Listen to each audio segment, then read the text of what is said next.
But name పేరు వచ్చేసరికి నా పేరు తమిళ్లో మంత్ర. మంత్ర, అవును మంత్ర కదా. తమిళ్లో. మంత్ర ఏంటి?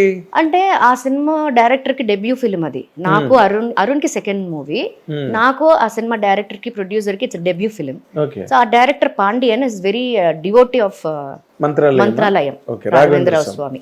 సో అందుకని ఆ మంత్రాలయం ఇదిగా ఉంది, నాకు మంత్ర అనే పేరు కావాలి. విజయాన్ని రెగ్యులర్ గా ఉంటుంది, వై విజయ గారు, కేఆర్ విజయ గారు. బట్ విజయ్ కూడా ఎక్కడి నుంచి వచ్చిందని, రాసి ఎక్కడి నుంచి వచ్చింది? అదే Vijaya is my original name. Vijayalakshmi ఇంట్లో పెట్టిన పేరు నాకు.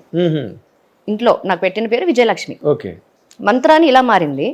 తెలుగులో వచ్చేసరికి భీమనేని అంకుల్ నేను కూడా పేరు మారుస్తానంటే డాడీ రిక్వెస్ట్ చేశారు, సార్ చాలా మందికి 2-3 పేర్లు ఉన్నాయి, నా కూతురు కూడా నా సరే అన్నిట్లో ఒకే పేరు అంటే, లేదయ్యా నీకు అర్థం కావట్లేదు, మంత్ర అంటే MANTHRA ఇంగ్లీష్లో, తెలుగులో వచ్చేసరికి ఇత్ తా ఉండదు, దా ఉంటది, మందర అంటారు. Manthara in the sense it's negative vibration, negative character is also there in రామాయణంలో.